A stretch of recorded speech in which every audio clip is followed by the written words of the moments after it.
I come from Iowa, Des Moines, Iowa, and we had a program when I was coming up called Iowa Talented and Gifted. And in this program, it allowed students to pursue their areas of interest and quote-unquote expertise outside of the basic measuring tools of literary skill and mathematics skills.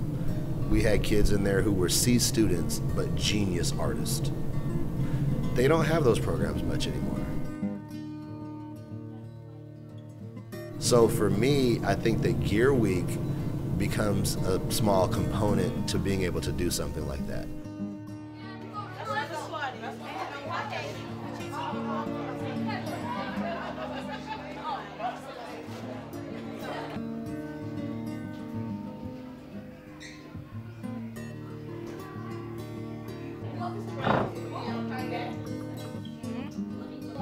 Let me close that for you. Let's close that. I describe myself as an artist, an educator, a designer, someone who likes to create change. I think change is good. I think going through the process of something new is inspiring because you have an imagination that you have to tap into, and at your hands, at your fingertips, you literally possess the opportunity to make that happen. Recently, we led a session making masks. It was called Exploring Identity Through Art. And in the session, we used plaster wrap, which is a material mainly used for casts for arms or legs, broken limbs. And the students were asked to first think about, how do you see yourself? How do you think others see you? And so they get a chance to really think about it and mull over that question for 4 days. And then kind of look at it, look back at the finished product, and when asked, well, what do you think? Why did you choose that color?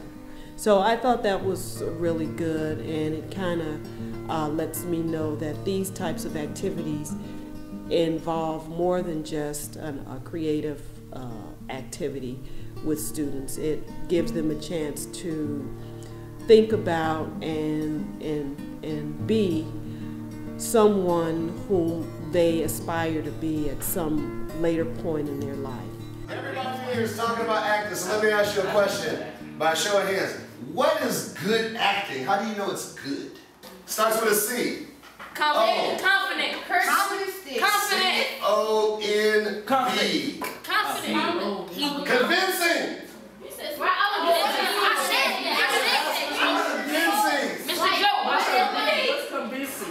Convincing means if I come in and I tell you walk one, I'm a Jamaican boy, and this is what I do. I'm from the island of Jamaica. At some point, if I don't convince you that I'm really from Jamaica, then I did a bad acting job. There's a great benefit to being able to confidently address a crowd.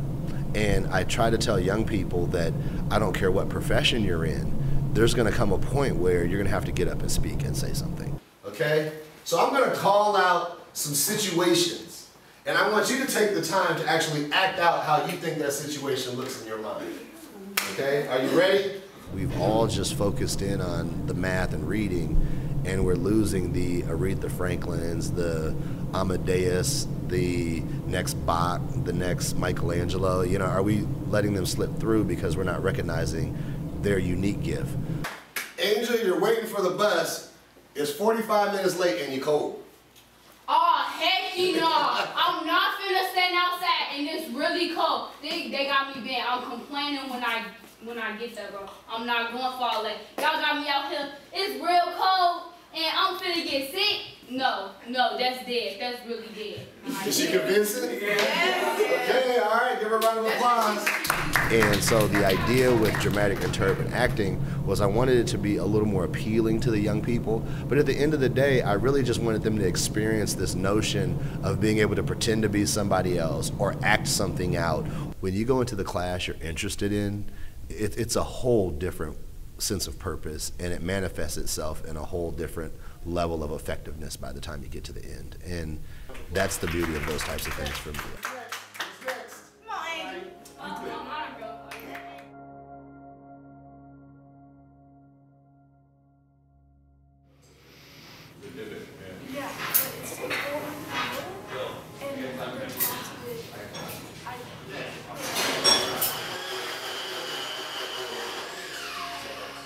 point where you only get that 50-minute classroom time, and that day in, day out, adds up to something, but at the same time you still fall short in a lot of categories, so you don't have a ton of time to build really ornate mechanical objects.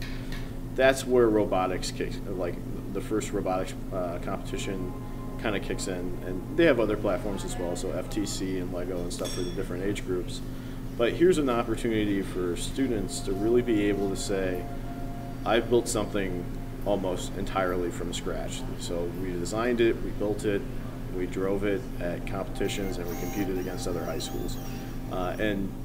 There's not a classroom competition that I'm aware of that meets that level of, say, competition and also intensity of like the actual engineering design process.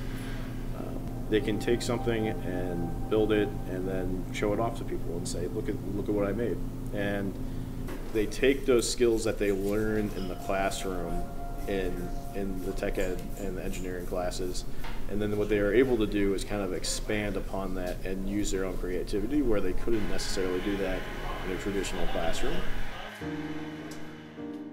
Hello, my name is Patty Tubbs, and I'm the Maryville Culinary Arts teacher. I've been teaching at Maryville for 18 years. I graduated from Maryville in '89. I went to Purdue, Calumet, and got a restaurant, hotel, institutional management degree. From there, I went on to get a master's in education down at Purdue West Lafayette in vocational and occupational home economics. We have students in this class. This is a second year culinary class. It is all year, 2 hours, 3 trimesters. These students have already been in an all year 2-hour course last year, and they are going on and exploring more of the culinary arts. Many of our students are planning on going on to college and also get a culinary arts degree.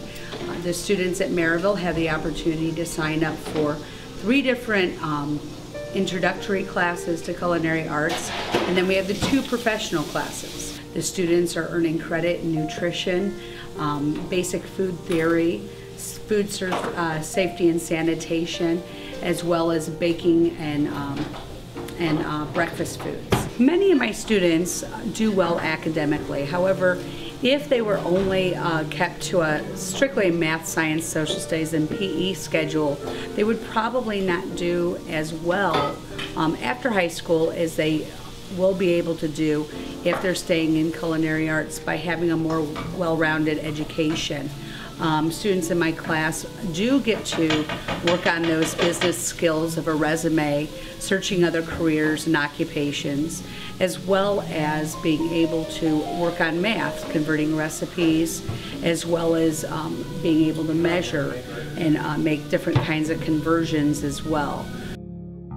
I mean, where do they get to customize some of their learning? That's the beauty of those types of things for me. I really wish we had more programs where kids did maybe, 50% is this is what you need, but this other 50 or 40%, we want you to tailor that to really what your interests are and explore them. I mean, it doesn't mean you have to stay there, but sometimes there's just an interest, so that's what it was for me.